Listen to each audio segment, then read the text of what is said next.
கிறிஸ்துவுக்குள் பிரியமான தேவனுடைய பிள்ளைகளே, கர்த்தரும் இரட்சகருமாகிய இயேசுவின் நாமத்தில் உங்கள் அனைவரையும் மகிழ்ச்சியோடு வாழ்த்தி வரவேற்கிறேன்.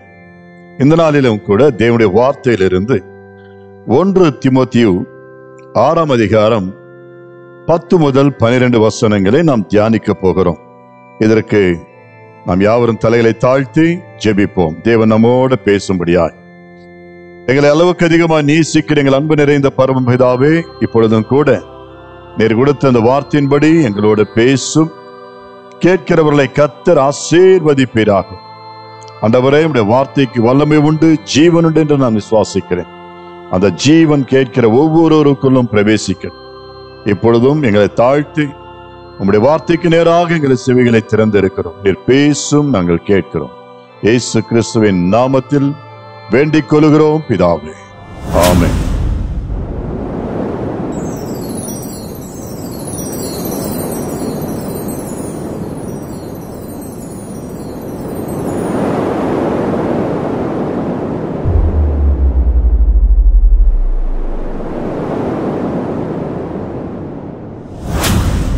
கிறிஸ்துவுக்குள் பிரியமான தேவனுடைய பிள்ளைகளே, இந்த நாளிலும் கூட கர்த்தர் கொடுத்த வார்த்தை தியானத்திற்கென்று 1 தீமோத்தேயு, அதாவது அப்போஸ்தலனாகிய பவுல் தீமோத்தேயுவுக்கு எழுதிய முதல் நிருபத்திலே 6ஆம் அதிகாரம் 10, 11, 12 ஆகிய வசனங்களிலே நாம் தேவனுடைய வார்த்தையை தியானிக்க போகிறோம். எடுத்தவர்கள் வாசிக்கலாம். 1 தீமோத்தேயு 6ஆம் அதிகாரம் 10, 11, 12. பண ஆசை எல்லா தீமைக்கும் வேறாயிருக்கிறது. சிலர் அதை இச்சித்து விசுவாசத்தை விட்டு வழுவி அநேக வேதனைகளாலே தங்களை உருவ குத்தி கொண்டிருக்கிறார்கள். நீயோ தேவனுடைய மனுஷனே, இவைகளை விட்டோடி நீதியையும் தேவ பக்தியையும் விசுவாசத்தையும் அன்பையும் பொறுமையையும் சாந்த குணத்தையும் அடையும்படி நாடு. விசுவாசத்தின் நல்ல போராட்டத்தை போராடு. நித்திய ஜீவனை பற்றிக்கொள். அதற்காகவே நீ அழைக்கப்பட்டாய். அநேக சாட்சிகளுக்கு முன்பாக நல்ல அறிக்கை பண்ணினவனுமாயிருக்கிறாய். ஆமென், ஹல்லேலூயா. பிரியமான தேவனுடைய பிள்ளைகளே, வாசிக்கப்பட்ட வேத பகுதியிலே இந்த 1 தீமோத்தேயு 6ஆம் அதிகாரம் 9வது வசனத்தையும் நாம் வாசிப்போமையானால், அந்த கீழே எழுதப்பட்டிருக்கிற 10, 11, 12 ஆகிய வசனத்தினுடைய அர்த்தங்களையும் நாம் புரிந்து கொள்ள முடியும். வாசிப்போம். 9வது வசனம். ஐஸ்வர்யவான்களாக விரும்புகிறவர்கள் சோதனையிலும் கண்ணியிலும் மனுஷரை கேட்டிலும் அழிவிலும் அமிழ்த்துகிற மதிகேடும் சேதமுமான பலவிதமான இச்சைகளிலும் விழுகிறார்கள். ஆமென், ஹல்லேலூயா. இது எத்தனை உண்மை! ஐஸ்வர்யவான்களாக விரும்புகிறவர்கள், அதாவது பணக்காரர்களாக மாறணும் என்று விரும்புகிறவர்கள், செல்வந்தர்களாக மாற வேண்டும், உலகத்திலே முதன்மையான ஒரு செல்வந்தனாக, நாட்டிலே மிக உயர்ந்த பணக்காரனாக இருக்க வேண்டும் என்று விரும்புகிறவர்கள் சோதனையிலும் கண்ணியிலும் மனுஷருடைய கேட்டிலும் அழிவிலும் அமிழ்த்துகிற மதிகேடும் என்று சொல்லப்பட்டிருக்கிறது. சேதமுமான பலவிதமான இச்சைகளிலும் அவர்கள் விழுகிறார்கள். இது உண்மை, விழுகிறார்கள். ஆனால் அந்த பணத்தை சம்பாதிக்க வேண்டும், நான் ஒரு மிகப்பெரிய செல்வந்தனாக வேண்டும், நான் ஒரு கோடீஸ்வரனாக வேண்டும், நான் பெரிய பணக்காரனாகி காட்ட வேண்டும் என்ற எண்ணம் ஒருவனுக்குள் வந்துச்சு என்று சொன்னால் அவன் எதை குறித்தும் கவலைப்பட மாட்டான். அவனுடைய நோக்கம் எல்லாம் பணம், பணம், பணம். எப்படியாகிலும் பணக்காரனாக வேண்டும், எப்படியாகிலும் செல்வந்தனாக வேண்டும். ஒருவன் பணத்துக்காக ஐஸ்வர்யவனாக விரும்பினால் அவன் எதையும் செய்வதற்கு அவன் தயங்கவே மாட்டான், பயப்பட மாட்டான். எல்லாவற்றுக்கும் துணிவுள்ளவனாக துணிச்சலோடு செயல்படுவான் என்பதை எவ்வளவு உண்மை! நாம் பிரியமான தேவனுடைய பிள்ளைகளே, பணம் தானாகவே வந்து விடாது. இன்றைக்கு ஐஸ்வர்யவான்களாய் இருக்கின்ற கோடீஸ்வரர்களாய் இருக்கிறவர்களை குறித்து வாசிக்கும் பொழுது ஒருவேளை வெளிப்படையாக அது தெரியாமல் இருக்கலாம். அவர்கள் அந்த லெவலுக்கு வருவதற்கு அவர்கள் அநேக விதமான யுக்திகளை கையாண்டிருப்பார்கள், அநேக விதமான காரியங்கள் அதற்காக செய்திருப்பார்கள். பணம், பணம். வேதம் சொல்லுகிறது, ஒருவன் உலகம் முழுவதும் ஆதாயப்படுத்தி தன் ஜீவனை அவன் நஷ்டப்படுத்தினால் அவனுக்கு என்ன லாபம்? உலகம் முழுவதும் அவன் கையில் இருக்கிறது. உலகமே அவனுடைய கையில் இருந்தாலும் கூட அவருடைய ஆத்துமா நிம்மதியற்றதாய், சந்தோஷமற்றதாய், சமாதானமற்றதாய், ஆமென், வாழ்க்கையிலே எந்த விதமான திருப்தியற்றவனாய் அவன் வாழ்வானே. ஆனால் என்ன பிரயோஜனம்? பிரியமானதோட பிள்ளைகளே, அதை விட அவனுடைய ஆத்துமா, அவனுடைய ஜீவன் தேவனுடைய ராஜ்யத்திற்கு வரவில்லை என்றால், அது செல்லவில்லை என்றால், அது நரகத்திற்கு போகுமே. ஆனால் அதை விட பரலோகத்திற்கு செல்லுகிற, பூமியில தரித்திரமாய் வாழ்கிற, ஆமேன், ஒரு தரித்திரன் மேலானவன். ஒருவன் பூமியில் ஐஸ்வர்யவானாக வாழ்ந்தான், ஆடம்பரமாய் வாழ்ந்தான், நாளொரு மேனி பொழுதொரு வண்ணமாக கண்டவைகள் எல்லாம் கொண்டவனாக அவனுடைய வாழ்க்கையில் மிக உயர்ந்த நிலையில அவன் வாழ்ந்து கொண்டிருந்தான். ஒரு நாள் அவன் மரித்து போனான். அவன் மரித்து போன பொழுது, ஆமென், அவனுடைய ஆத்துமா நரகத்திற்கு நேராக, பாதாளத்திற்கு நேராக, ஆமென், கடந்து போயிற்று என்று வேதம் சொல்லுகிறது. ஆனால் அவனுடைய வீட்டின் அருகிலே ஒருவன் எளிமையான முறையில் தரித்திரமாக வாழ்ந்து கொண்டிருந்து அவனும் ஒரு நாள் மரித்து போகிறான். தரித்திரனாக, உண்ண உணவும் இல்லாமல், சரியான உடைகள் இல்லாமல், ஏழ்மையான கோலத்திலே அவன் மரித்து போகிறான். ஆனால் வேதம் சொல்லுகிறது, அவன் மரித்த பொழுது அவருடைய ஆத்துமாவை தேவ தூதர்கள், பரலோகத்திலிருந்து தேவ தூதர்கள் இறங்கி வந்து அவனுடைய ஆத்துமாவை தேவ சந்நிதிக்கு எடுத்துக்கொண்டு போனார்களாம். பரலோக ராஜ்யத்திலே கொண்டு போய் சேர்த்தார்களாம். ஆனால் ஐஸ்வர்யவானோ அவனை பரலோகத்திற்கு செல்லாமல் நரகத்திலே, அக்கினியிலே வெந்து சாகிறவனாக, அதுதான் இரண்டாம் மரணம் என்று சொல்லப்பட்டிருக்கிறது. அக்கினி அவிழாது, புழு மரிக்காது, எப்பொழுதும் அழுது கொண்டே இருக்கிற, ஐயோ எரிச்சல் நிறைந்த ஒரு இடம், வேதனை நிறைந்த ஒரு இடம் அக்கினி. இப்பேற்பட்ட இடத்திற்கு அவன் கடந்து போகிறதை பார்க்கிறோம். பாருங்க, இந்த சிறிய கதையில, இந்த ஊமையில இரண்டு பேருடைய வாழ்க்கை பூமியில எப்படி இருந்தது, மறுமையில எப்படி இருக்கிறது என்பதை கர்த்தர் இயேசு கிறிஸ்து நமக்கு வெளிப்படுத்தி இருக்கிறார். ஆம் தேவனுடைய பிள்ளைகளை, இந்த பூமியில் ஐஸ்வர்யவான்கள் ஆகுவதற்கு இன்றைக்கு அநேகர் முற்படுகிறார்கள், முயற்சிக்கிறார்கள். எந்த எல்லைக்கும் போவதற்கு அவர்கள் ஆயத்தமா இருக்கிறார். எத்தனை கொலைகள் வேண்டுமானாலும் செய்ய தயங்க மாட்டார். எத்தனை திருட்டு வேலைகளை செய்வதற்கும் தயங்க மாட்டார்கள், யோசிக்க மாட்டார்கள். வழிவரி, கொள்ளை, கொலை, அமேனி பேர்பட்டுதானே செயல்களில் ஈடுபட்டு ஆவது பணம் சம்பாதிக்க வேண்டும், நகை சம்பாதிக்க வேண்டும், உயர்ந்தவர்களாய் சமுதாயத்திலே வாழ்ந்து காட்ட வேண்டும் என்ற எண்ணத்தினாலே இப்படியெல்லாம் அவர்கள் செய்து குற்றவாளிகளாய் மாற்றப்படுகிறதும் நாம் பார்க்கிறோம். 10வது வசனத்தில் கர்த்தருடைய வார்த்தை நமக்கு என்ன சொல்லுகிறார் என்றால், பண ஆசை எல்லா தீமைக்கும் வேறா இருக்கிறது. That is the root cause to all the evil things. நம்முடைய வாழ்க்கையிலே பண ஆசை என்பது, பணத்தின் மேல் கொண்டிருக்கிற மோகம் என்பது, அந்த ஆசை எல்லா விதமான தீமைக்கும் தீங்குகளுக்கும் ஆமென் அது வேறாய் காணப்படுகிறதா. அதுதான் காரணம். இன்றைக்கு இவ்வளவு பெரிய தீமை இவன் செய்தான், இவ்வளவு பெரிய தீங்குகள் செய்கிறவனாய் இவன் மாறிவிட்டான் என்று சொன்னால் அவனுக்குள்ளே கண்டிப்பாக இப்படிப்பட்ட ஒரு ஆசை இருந்திருக்க வேண்டும். பண ஆசையினாலே தான் அவன் அத்தனை தீமைகளையும் தீங்குகளையும், கொலைவெறி பிடித்தவனாக, வழிபறிக்காரனாக, திருடனாக, ஆமென், மற்றவர்களை வஞ்சிக்கிறவனாக, ஏமாற்றுகிறவனாக ஆமென் மாறியிருப்பான். இதனால வேதம் சொல்லுகிறது, சிலர் அதை இச்சித்து விசுவாசத்தை விட்டு வழுவி அநேக வேதனைகளிலே தங்களை உருவி ஆமென் குத்தி கொண்டிருக்கிறார். ஆமென். இவர்களிலே தேவ பிள்ளைகளும் விதிவிலக்கல்ல. அது தேவ பிள்ளைகளானாலும் தேவ ஊழியர்களானாலும் ஆமென், பண ஆசை வறுமையானால் அவர்கள் எந்த தீமையும் செய்வதற்கு தயங்க மாட்டார். இது வேதம் அதுதான் சொல்லுகிறது. ஒரு சிலரை உங்களுக்கு முன்பாக நான் வேதத்தில் உள்ளவர்களை காண்பிக்க விரும்புகிறேன். வேதத்தில் என்னாகம புஸ்தகம் 23ஆம் அதிகாரமும் 24ஆம் அதிகாரமும் நாம் வாசிப்போமையானால், இந்த அதிகாரங்களிலே ஒரு நல்ல ஒரு தீர்க்கதரிசி, தேவனால் பயன்படுத்தப்படுகிற, தேவனால் பயன்படுத்தப்பட்டு வருகிற ஒரு நல்ல தேவ மனிதனை பார்க்கிறோம். அவருடைய பேர் பிலேயாம். இவர் நல்ல ஒரு தேவ மனிதன், தேவன் சொல்வதை அப்படியே சொல்லுகிறதான ஒரு மனிதர். அவர் எவர்களை ஆசீர்வதிப்பாரோ அவர்கள் ஆசீர்வதிக்கப்படுவார். இந்த தீர்க்கதரிசி எவர்களை சபிப்பாரோ அவர்கள் சபிக்கப்படுவார்கள்.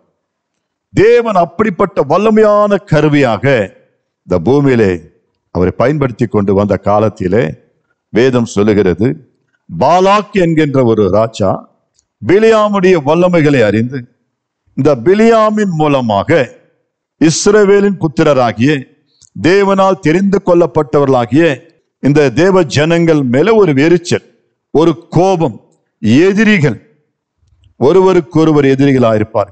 இந்த தேவ ஜனங்களை எப்படியாவது வீழ்த்த வேண்டும், தேவ ஜனங்களை அழிக்க வேண்டும்.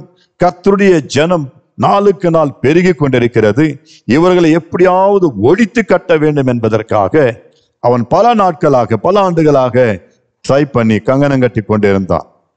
அதற்கான காரியங்களை வகை தேடிக் கொண்டிருந்தான். கடைசியாக அவன் ஒன்று அறிந்தான். அது என்ன? தேவ மனிதனாகிய இந்த பிலேயாம் அவர்களை சபித்தால் அவர்கள் சபிக்கப்படுவார்கள். மேற்படி அவர்களுக்குள்ள இருக்கிற பலன் குன்றி போகும். அவர்களால் இந்த பாலாக்குடைய போர் சேவகர்களை அல்லது எதிரி அந்த போர் வீரர்களை அவன் ஜெயிக்க முடியாது என்பதை அவன் அறிந்து அந்த பிலேயாம் இடத்துல போய் அவன் விலை பேசுகிறதை பார்க்கிறோம். பிலேயாம் இடத்திற்கு போய், உனக்கு எவ்வளவு பணம் வேண்டுமானாலும் தருவேன், உனக்கு கனத்தை கொடுப்பேன், உன்னை பெரியவளாக்குவேன், உனக்கு என்ன வேண்டுமானாலும் நான் செய்வேன் என்று சொல்லி விலை பேசுகிறதை பார்க்கிறோம்.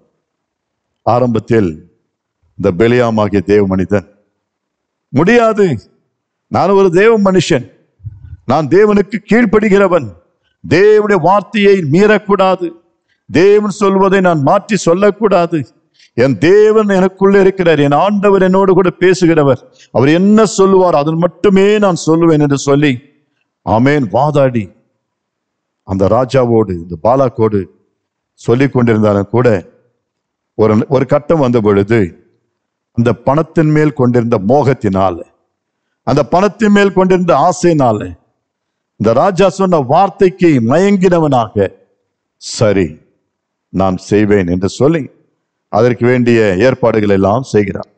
7 பலிபீடங்களை கட்டு, 7 காளைகளை கொண்டு வா, நான் பலி செலுத்தி அதன் மூலமாய் நான் ஜனங்களை சபிப்பதற்கு நான் போவேன் என்று சொல்லி பல முறை இப்படிப்பட்ட காரியங்களை செய்கிறான். தேவனோ அனுமதிக்கவில்லை. தேவன் பிலேயாமோடு சொல்லுகிறார், உன்னால முடியாது, நீ அதை செய்யக்கூடாது, பாலாக்குக்கு செவி கொடுக்க கூடாது என்று சொல்லி ஆண்டவர் பல முறை இந்த பிலேயாமை கடிந்து கொண்டு வந்தார். பிலேயாமும் அதே போன்று சொல்லிக் கொண்டே வந்தார். ஆனாலும் பாலாக்கு விடவில்லை. நான் உனக்கு செய்ய நினைப்பது, நான் உன்னை ஆசீர்வதிப்பது, நான் உன்னை உயர்த்துவது உன் ஆண்டவருக்கே பிடிக்கலை என்று சொல்லி தேவ மனிதனிடத்தில் பேசுகிறதை பார்க்கிறோம். வாசிப்போம். என்னாகமம் 24:11. ஆகையால் உன்னிடத்துக்கு ஓடிப்போ, உன்னை மிகவும் கனம் பண்ணுவேன் என்றேன், நீ கனமடையாதபடிக்கு கர்த்தர் தடுத்தார் என்றான். பார்த்தீர்களா? எனக்கு அருமையான தேவ ஜனமே, உன் இடத்துக்கு ஓடிப்போ, இதற்கு மேல என்னால ஒன்றும் செய்ய முடியாது, நான் உன்னை கனம் பண்ணும்படியாக, உன்னை உயர்த்தும்படியாக, நாட்டிலே மிகப்பெரிய மனிதனாக உன்னை மாற்ற வேண்டும் என்று நான் நினைத்தேன். ஆமென். உன் ஜனமாகிய இஸ்ரவேலரை சபித்தால் நான் உனக்கு என்னுடைய ராஜ்யத்திலே மிக உயர்ந்த பதவியை அளித்து உன்னை மகிமைப்படுத்தி மேன்மைப்படுத்துவேன் என்றெல்லாம் பலமுறை சொல்லி அவன் செய்யாததனால கோபம் கொண்டவனாக இந்த பாலக் என்ன சொல்லுகிறார்? உன் இடத்துக்கு ஓடிப்போ, உன்னை மிகவும் கனம் பண்ணுவேன் என்றேன், ஆனாலும் நீ கனமடையாதபடிக்கு கர்த்தர் உன்னை தடுத்தார். கர்த்தர் உன்னை தடுக்கிறார் என்றார். பாருங்க, கர்த்தர் தடுத்தாராம். இஸ்ரவேலரை ஆசீர்வதிப்பது தான் கர்த்தருக்கு பிரியம். நீ எவ்வளவு பணம் கொடுத்தாலும் நான் தேவன் சொல்வதை மாற்ற முடியாது. இந்த ஆசீர்வதிக்கப்பட்ட ஜனங்களை சபிக்க என்னால கூடாது. இஸ்ரவேல் ஜனங்களுக்கு விரோதமாக எந்த மந்திரமும், எந்த செய்வினையும், எந்த குறிசொல்லுதலும் அது பலிக்காது, வாய்க்காது என்பதை நான் அறிந்திருக்கிறேன் என்று ஆமேன் அந்த பிலேயாம் சொல்லுகிறதையும் பார்க்கிறோம். ஆமேன், ஹல்லேலூயா. ஆனால் வேதம் சொல்லுகிறது, இந்த பண ஆசைதான் எல்லா தீமைக்கும் வேறாயிருக்கிறது. அநேக தீமைகளுக்கு நாம் தேவனுக்கு தூரமாவதற்கும் பண ஆசைதான். ஒரு தகப்பனிடத்தில் 2 குமாரர்கள் இருந்தால் அந்த இளைய குமாரனுக்கு பண ஆசையே வந்தது. தகப்பனிடத்திற்கு போய் கேட்கிறான், தகப்பனே என்னுடைய ஆஸ்தி எனக்கு பங்கிட்டு தாரும் என்று கேட்டு அது பங்கிட்டு கொண்டு தூர தேசத்திற்கு போய் மொத்தத்தையும் அழிக்கிறதையும் பார்க்கிறோம், நாசமாக்குகிறதை பார்க்கிறோம். கடைசியாக எல்லாவற்றையும் அழித்து வேலை இல்லாமல், ஆகாரத்திற்கு வழி இல்லாமல், ஆமென், புத்தி தெளிந்தவனாய் மீண்டும் தகப்பனிடத்திற்கு ஓடி வருகிறான். பிரியமான தேவனுடைய பிள்ளைகளே, வேதத்தில் இன்னொரு நபரையும் கூட பார்ப்போம். ஒரு தேவ மனிதனுக்கு அசிஸ்டன்டாக, உடன் ஊழியராக இருந்ததானே ஒரு தேவ மனிதனை குறித்து நம்ம இங்க வாசிக்கிறோம். 2 ராஜாக்களின் புஸ்தகம் 5ஆம் அதிகாரம் 20 முதல் 27 வசனங்களை நாம் தியானிக்கும் பொழுது அங்கே கேயாசி என்கின்ற ஒரு மனிதனை குறித்து வாசிக்கிறோம். இவர் எலிசா என்கின்ற ஒரு பெரிய ஊழியரிடத்திலே உடன் ஊழியராக, உதவி ஊழியராக இருந்து கொண்டிருந்தார். யாரு? கேயாசி. அப்பொழுது ஒரு ராஜா, நாகமான் என்கின்ற ஒரு மிகப்பெரிய வல்லரசன், குஷ்டரோகியா இருந்த நாட்களிலே இந்த சிரியா தேசத்தினுடைய பெண் வேலைக்காரியாக அந்த வீட்டிலே இருந்தார். அந்த சிறு பெண் அவருடைய குஷ்டரோகத்திற்கு ஒரு நிவாரணத்தை அங்க சொல்லுகிறார். என்னவென்றால், இதோ எங்கள் நாட்டிலே ஒரு தேவ மனிதன் இருக்கிறார், அவர்தான் எலிசா.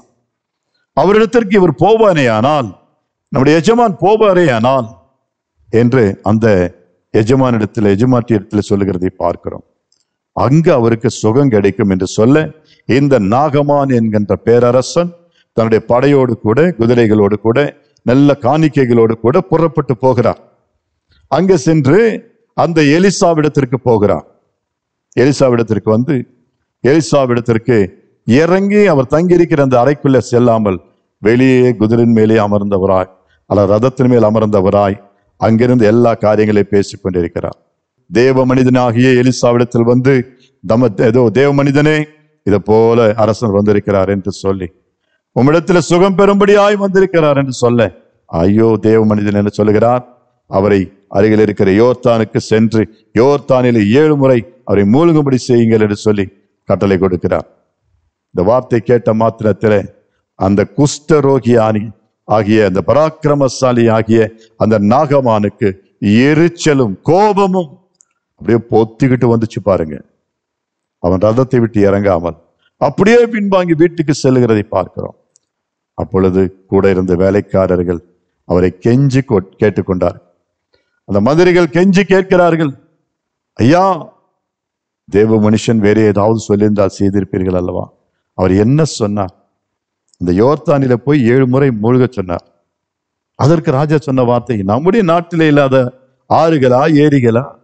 நம்ம குளிக்கணும், மூழ்கணும்னா எத்தனையோ மூழ்கி இருப்போமே, அங்கே நடக்காதது அப்படி என்ன இங்க நடக்க போகிறது என்று சொல்லி தத்துவம் பேசி கொண்டிருந்த நேரத்தில் இந்த வேலைக்காரர்கள் எல்லாம், பணிவிடைக்காரர்கள் எல்லாம், இந்த மந்திரிமார்கள் எல்லாம் கெஞ்சி கேட்டுக்கொண்டார், இந்த ஒரு விசை தேவ மனிதனுடைய சொல்லை கேளும் என்று. ஆமேன். அதன்படியே போய் யோர்தானிலே 7 முறை மூழ்கி தன்னுடைய சரீரத்தை சிறு குழந்தையின் தேகமாக மாறியிருப்பதை அவர் அறிந்து தேவனுக்கு மகிமை செலுத்தும்படியாக நான் கொண்டு வந்த காணிக்கைகள் எல்லாம் தேவ மனிதனுடைய பொற்பாதத்தில் வைத்து தேவ மனிதனுக்கு முன்பாக சாஷ்டாங்கமாக விழுந்து பணிந்து கொள்ளுகிறதையும் பார்க்கிறோம். பிரியமான தேவ பிள்ளைகளே, என்ன நடந்தது? தேவ மனிதன் சொல்லுகிறார், ஆமேன், கர்த்தருடைய வார்த்தையின்படி இலவசமாய் பெற்றீர்கள், இலவசமாய் கொடுங்கள் என்ற வார்த்தையின்படி நீர் கொண்டு வந்த காணிக்கைகளிலே ஒன்றும் எனக்கு வேண்டாம், நான் வாங்கவும் கூடாது. எனக்கு தேவன் போதுமான ஆசீர்வாதத்தை தந்திருக்கிறார். அவருக்கு தெரியும் எப்பொழுதெல்லாம் எனக்கு தேவை என்ன வேண்டும் என்பதை அதனதின் காலத்திலே நேர்த்தியா எனக்கு செய்வார் என்று தேவ மனிதன் சொல்ல, எவ்வளவு கேட்டும் கெஞ்சி கேட்டும் தேவ மனிதன் வாங்கவில்லை. வந்த அந்த அரசனாகிய நாகமான் மீண்டும் அந்த காணிக்கைகளை கொண்டு வந்த எல்லா பொருட்களையும் பணத்தையும் திரும்ப கொண்டு செல்லும் பொழுது, ரதத்தின் மேல் கொண்டு செல்லும் பொழுது, இந்த உடன் ஊழியராகிய கேயாசி என்பவர் என்ன செய்கிறார்? பக்க வழியாக, வேறொரு வழியாக, பின் வழியாக சென்று அந்த ரதத்தின் பின்னே ஓடி, ஐயா, நாகமான் ஐயா அவர்களே, ராஜாவே அப்படின்னு சொல்லி எதிர்கொண்டு போய், ராஜா நினைச்சிட்டாரு, ஓ இவருடைய வேலைக்காரனாச்சே, தேவ மனுஷனுடைய நல்ல உடன் ஊழியக்காரனாச்சே, ஏதோ நல்ல செய்தி இருக்கும் போல இருக்கு என்று சொல்ல, என்னப்பா விஷயம் கேட்க, அவர் சொல்றாரு, எங்க எஜமான் இப்படி எல்லாம் காணிக்க வாங்க மாட்டாரு, இதெல்லாம் அவர் தொடவும் மாட்டாரு, எனவே நாங்கெல்லாம் கூட இருக்கிறோம், எங்களை கொஞ்சம் பார்த்து கவனிங்க என்று சொல்ல ஆமென். அவர் கொண்டு வந்த காணிக்கைகளை அப்படியே அவரிடத்திலிருந்து வாங்கி கொண்டு அதை கொண்டு போய் தன்னுடைய வீட்டில் ஒளித்து வைத்து ஒன்றும் தெரியாதவனை போல மீண்டும் எலிசா தீர்க்கதரிசனத்தில் வருகிறதை பார்க்கிறோம். அப்பொழுது தேவமனிதன் விசாரிக்கிறார், கேயாசியே எங்கு சென்று வந்தாய்? அவர் சொல்லுகிறார், நான் எங்கும் செல்லவில்லை சாமி, நான் இங்கேதான் இருந்தேன் சொல்லி பொய் சொல்லுகிறார். அப்பொழுது தேவமனிதன் சொல்லுகிறார், நீ போகும்பொழுது என்னுடைய ஆவி உன்னோட வரவில்லையா என்று சொல்லி தேவன் வெளிப்படுத்தின வார்த்தையை சொல்லுகிறதை பார்க்கிறோம். இவனால ஒன்றும் பேச முடியல. இந்த கேயாசி அப்படியே நின்று திகைத்து பார்த்து கொண்டிருந்த வேளையிலே இவருக்கு எப்படி தெரிஞ்சு போச்சு? அவர் தீர்க்கதரிசிங்க, தேவனால் பயன்படுத்தப்படுகிற பாத்திரம், உத்தமமான பாத்திரம். என்ன நடக்கிறது? உடனே அந்த கேயாசுடைய உடலிலே குஷ்ட ரோகம். எந்த குஷ்டரோகத்தை அந்த பெரிய ராஜாவாகிய நாகமான் விட்டு சென்றாரோ அந்த வியாதி, அந்த நோய், அந்த கொடிய அந்த லெப்ரசி இந்த மனிதனை, அந்த பொல்லாத கிருமி இந்த மனிதனை தொட்டு இவன் மரண பரியந்தம் ஆமென் அந்த குஷ்டரோகியாக வாழ்ந்தான் என்று வேதம் சொல்லுகிறது. எவ்வளவு பயங்கரம்! பண ஆசை, பண ஆசை, பண ஆசை எல்லா தீமைக்கும் வேறாயிருக்கிறது. உனக்கு என்ன வேண்டும் என்பது பரமபிதா அறிந்திருக்கிறார். ஆம் பிரியமான தேவனுடைய பிள்ளைகளே, பணம் வேண்டும் என்பது ஆண்டவருக்கு தெரியும். உன் தேவைகள் என்னது என்ற கர்த்தருக்கு தெரியும். ஆனால் இவைகளுக்காக மிஞ்சி இன்னும் நான் பெரிய ஆளாக வேண்டும், சமுதாயத்துல, எங்க ஊர்ல, எங்க நாட்டுல, எங்க தேசத்துல, உலகத்திலேயே பெரிய ஆளாக வேண்டும் என்று நீ நினைக்கும் பொழுதுதான் அநேக இக்கட்டுகளிலே நாம் மாட்டிக்கொள்ளுகிறவர்களாய் இருக்கிறோம். ரைடு, ஈடி, இதை போன்ற பலவிதமான காரியங்களிலே நாம் அகப்படுகிறவர்களாக இருக்கிறோம். பிரியமான தேவனுடைய பிள்ளைகளை, வேதம் சொல்லுகிறது. அடுத்து ஒருவரை குறித்து வாசிக்கிறோம். 30 வெள்ளிக்காசுக்காக இயேசுவையே காட்டி கொடுத்த யூதாசை குறித்து வேதத்தில் வாசிக்கிறோம். ஒரு 30 வெள்ளிக்காசு பிரயாசப்படாம, கஷ்டப்படாம சம்பாதிக்க வேண்டும் என்ற ஆசை அவனுக்குள்ள வந்தது. இந்த யூதாஸ் இயேசு கிறிஸ்துவுடைய சீஷர்களிலே ஒருவராயிருந்து பணப்பை அவனிடத்தில் இருந்தது. இந்த பணம் நம்மிடத்தில் இருந்தால் எப்படி இருக்கும்? நானும் ஒரு பெரிய ஆளாகலாம்ல என்று தனக்குள்ள ஒரு ஆசை வந்ததுனால அவர் என்ன செய்கிறார்? தன்னுடைய குருவாகி இயேசுவையே காட்டி கொடுப்பதற்கு அவன் விலை பேசுகிறதை பார்க்கிறோம். இயேசுவுக்கு விரோதியாய் இருந்தவர்கள் பரிசேரும் சதுசேரும் வேதபாரகரும் ஆமென் அந்நாட்களில் இருந்த பிரதம ஆசாரியர்களிடத்திலே இயேசுவை விற்பதற்கு காட்டி கொடுத்தால் நீங்கள் எவ்வளவு தருவீர்கள், எங்கள் குருவை காட்டி கொடுத்தால் எவ்வளவு கொடுப்பீர்கள் என்று விலை பேசுகிறதை பார்க்கிறோம். தனக்கு பணம், அந்த பண ஆசை வந்ததுனால காட்டி கொடுத்தான், முத்தமிட்டு காட்டி கொடுத்தான். பிறகு நடந்தது என்ன? அதை திருப்தியாக அனுபவித்தானா என்று சொன்னால் இல்லை. வேதம் சொல்லுகிறது, மத்தேயு 27 அதிகாரம் 3, 4, 5 வசனங்களை வாசிப்போம். மத்தேயு 27 அதிகாரம் 3, 4, 5. அப்பொழுது அவரை காட்டி கொடுத்த யூதாஸ் அவர் மரண ஆக்கினைக்குள்ளாக தீர்க்கப்பட்டதை கண்டு மனஸ்தாபப்பட்டு அந்த 30 வெள்ளிக்காசை பிரதான ஆசாரியரிடத்திற்கும் மூப்பரிடத்திற்கும் திரும்ப கொண்டு வந்து, குற்றமில்லாத இரத்தத்தை நான் காட்டி கொடுத்ததினால் பாவம் செய்தேன் என்றான். அதற்கு அவர்கள், எங்களுக்கு என்ன, அது உன் பாடு என்றார்கள். அப்பொழுது அவன் அந்த வெள்ளிக்காசை தேவாலயத்திலே எரிந்துவிட்டு புறப்பட்டு போய் நான்று கொண்டு செத்தான். எவ்வளவு பரிதாபம்! எனக்கு அருமையான தேவ பிள்ளைகளே, வேதம் சொல்லுகிறது, அவரை காட்டி கொடுத்த யூதாஸ் அவர் மரணாக்கினைக்குள்ளாக தீர்க்கப்பட்டதை கண்டு, இவர்தான் காட்டி கொடுத்தார் இயேசுவை, பிலாத்துவுக்கும் அந்த ரோமா போர் சேவகர்களுக்கும் மரணத்திற்கு ஏதுவான தண்டனைக்கும் இவர்தான் காட்டி கொடுத்தார்.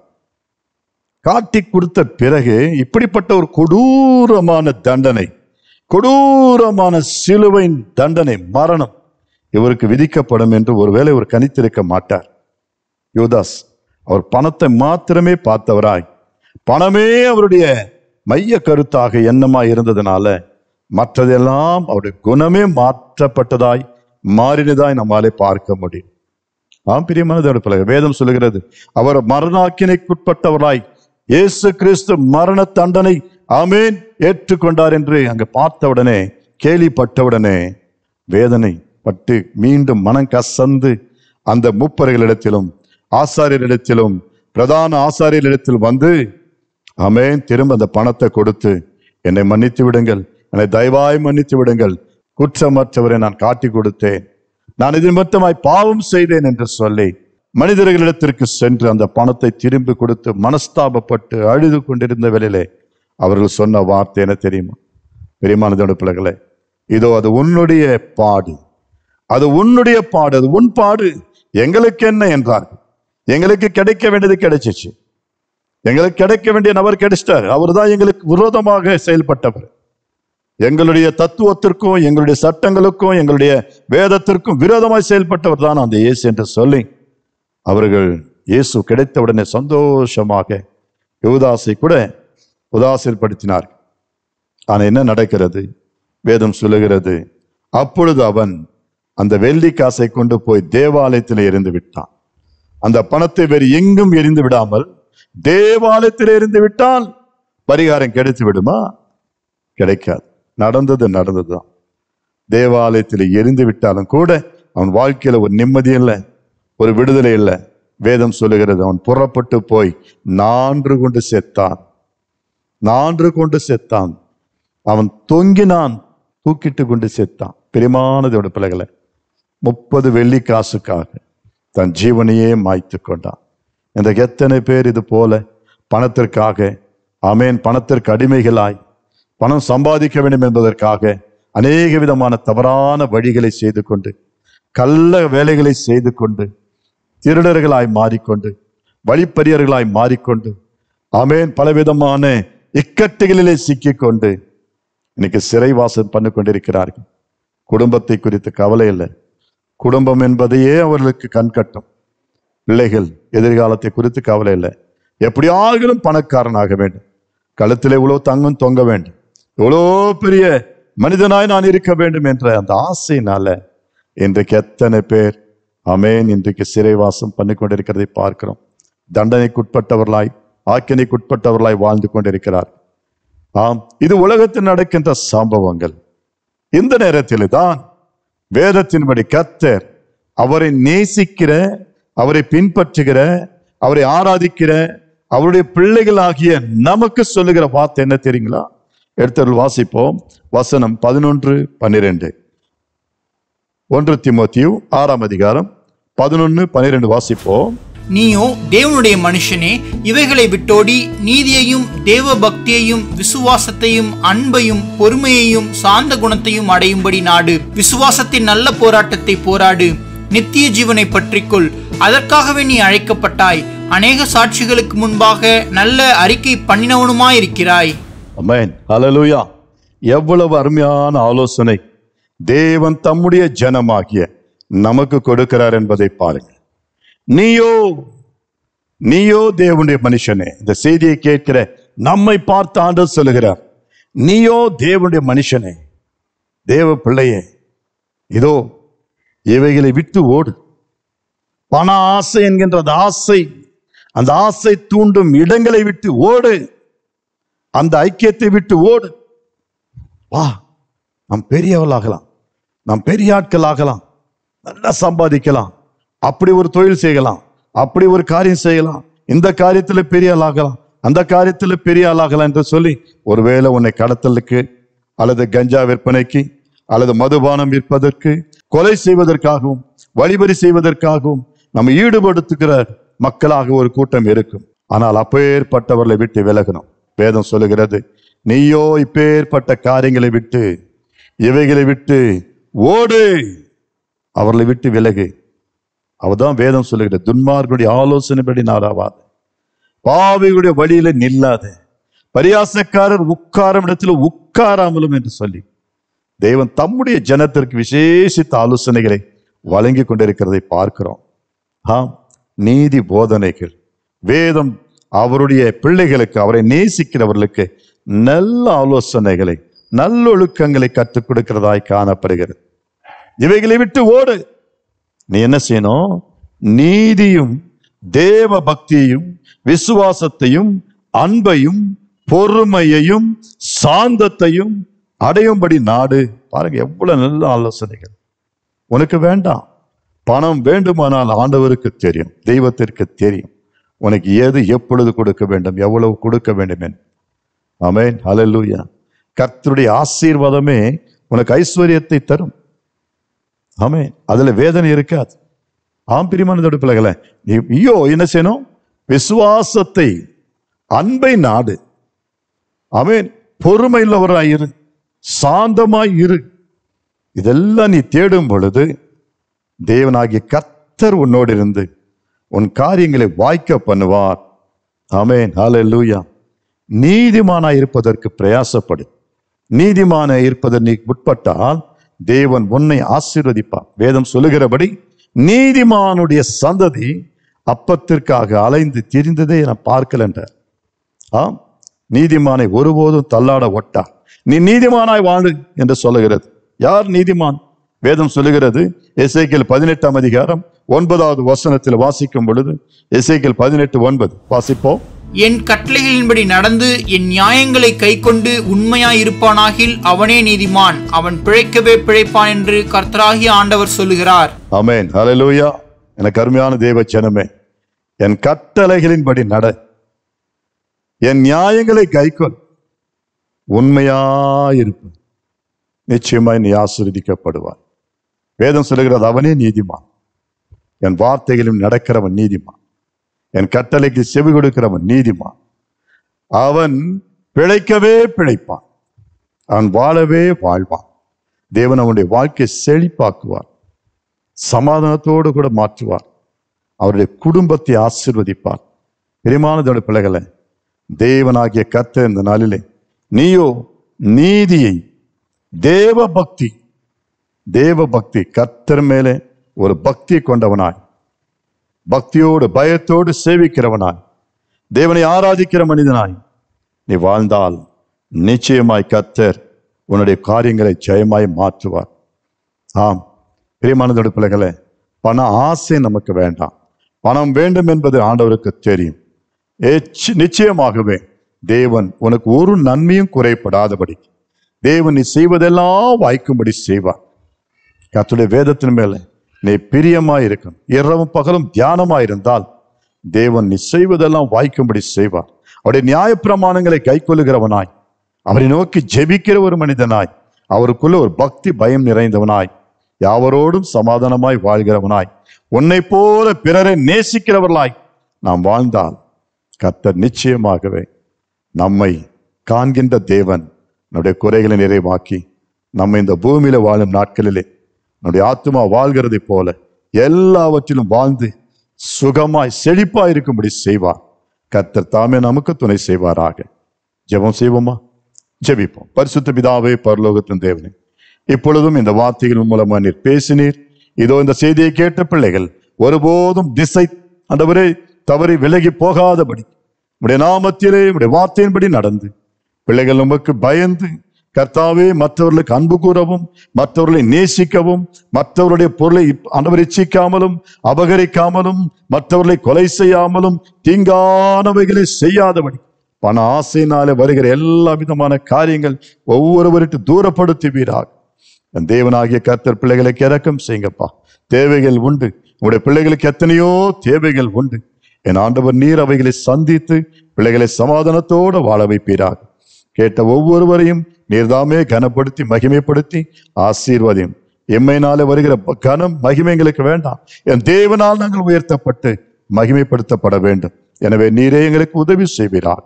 எங்களை வெறுமையாக்கி ஒப்பு கொடுக்கிறோம். இயேசுவின் நாமத்தில் வேண்டிக் கொள்கிறேன். அருமையான பிள்ளைகள் திருக்கரத்தில் ஒப்பு கொடுக்கிறேன். எங்கள் ஜீவனுள்ள நல்ல பிதாவே, ஆமென்.